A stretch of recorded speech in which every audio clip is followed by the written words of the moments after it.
र गाइस यो मेची राजमार्गको चाहिँ बाटो अवरुद्ध भइसके पछाडि अहिले चाहिँ यो सिमलगोलाईदेखि तिल्केनी निस्किने बाटो जुन छ ठ्याक्कै यो सिमलगोलाई भयो हैन।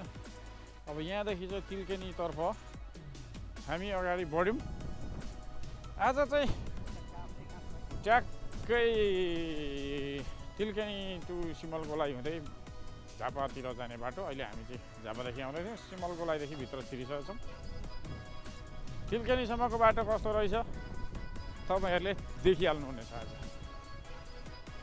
यस्तो छ, हामी चाहिँ कच्ची छिरिसकेको अवस्था हो हैन। अब अहिले कति 12:30 मा यहाँदेखि छिर्यो। तिल्केनी निस्किन कति टाइम लाग्दो रहेछ त्यो पनि यसो एउटा अन्दाज आउनेछ। बाटो त रमाइलो छ जस्तो छ हेर्दाखेरि नै।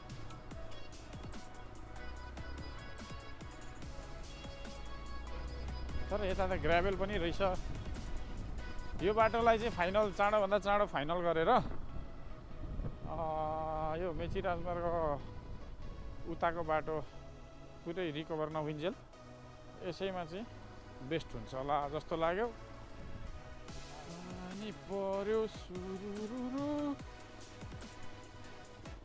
लात चिप्लेर गइन्छ र यसरी लडे म हैन अनि भन्ने टाइपको भन्छ फेरि। एउटा भिडियो छ नि, ग्राभेल हुँदै रहेछ जोस् नालीहरू बन्ने। यहाँ यत्रो चाहिँ कलभर्ट पनि बनेको रहेछ हैन। यो बाटो चाहिँ चाँडोभन्दा चाँडो सम्पन्न भयो भने चाहिँ अति बेस्ट हुन्छ।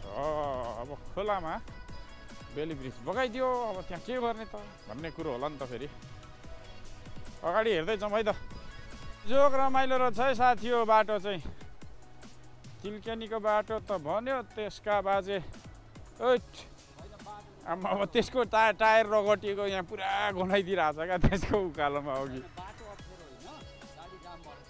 होइन र पनि बाटो अलिकति यो अब उकालो उता जाँदाखेरि चाहिँ झापातर्फ जाँदाखेरि चाहिँ अलिकति अप्ठ्यारै हो उकालोमा। एम्बुलेन्स हौ जान देऊ न, बिजोक धुलो खायौँ। भोलि पर्सि देउसिरे भट्याउन सकिँदैन फेरि। हेर्नुहोस् बाटो तपाईहरुलाई हेर्नुहोस् यहाँको अवस्था भनेर ऋषि धमलाको पारामा एकछिन रोकेर दिन मन थियो, तर फेरि रोक्दाखेरि यहाँ अहिले कतिवटाको पछाडि जाममा परिन्छ थाहा छैन। त्यसका बाजे तपाईहरु हेर्दै गर्नुहोस्।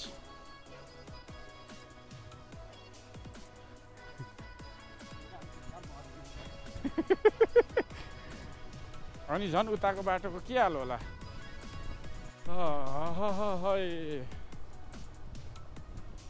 खोला चाहिँ यस्तो उग्र पारामा आएको रहेछ। यस्तो छ है साथी हो।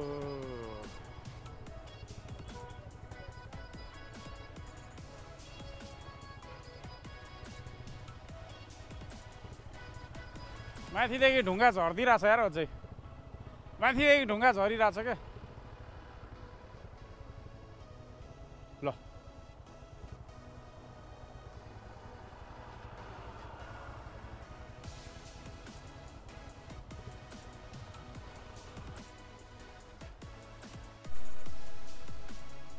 यहाँको चाहिँ डाइभर्सन यही हो गाई छैन, हिजो बनेको डाइभर्सन यही हो।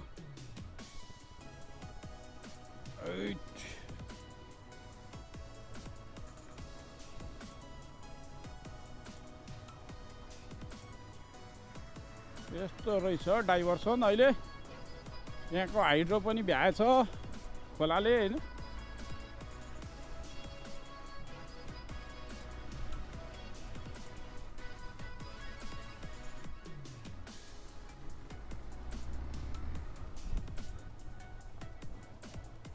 ओए ओए छिटो बसिहाल न, धुलो ढुट्टो छ। चस्मा पकड।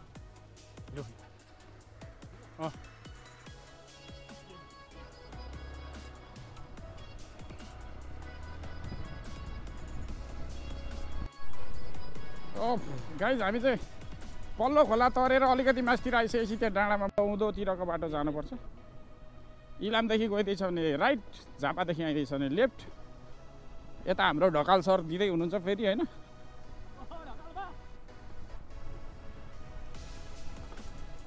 अब यहाँ अगाडि फेरि अर्को पुल तरेर अनि पारी उकालो चढेर माथि इलाम बजार निस्किने हो। एकछिन त अनि दुइटै खोलालाई त लामो पुल हुनु पर्यो नि त एकैचोटि पारी लानुलाई। यहाँ तल अर्को पुल छ क्या फेरि। ल गाइज फाइनल्ली हामी चाहिँ यो खास माइखोला यो कि पल्लो हो? यो चाहिँ माइखोला।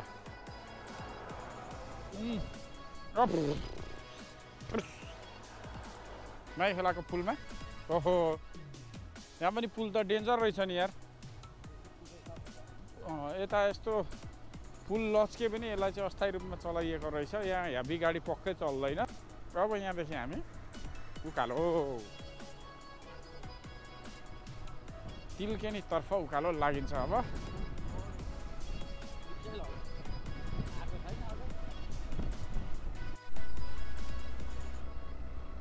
यस्तो छ गाइस बाटो, कतै खतरा सोलिङ अप्ठ्यारो, कतै ग्राभेल, यस्तै यस्तै हुँदै हामी चाहिँ तिलकेनीतर्फ उकालो लाग्दैकै छौँ होइन।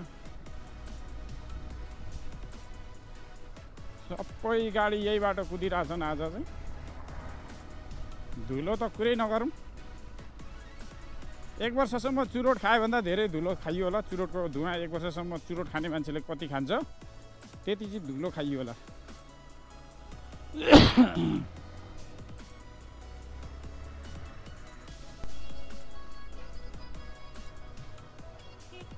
र गाइस फाइनल्ली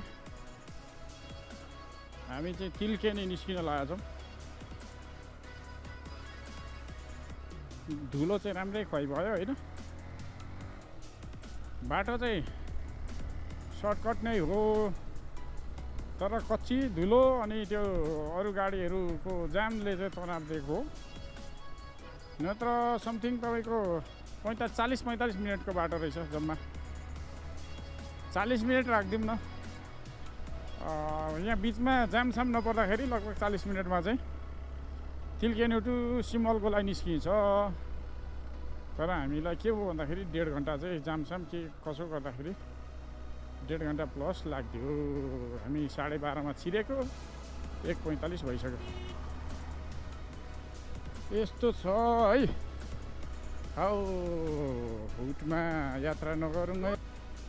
र फाइनली हामी चाहिँ आइसकेका छौँ तिलकेनी। ठ्याक्कै तिलकेनी मोड यही हो।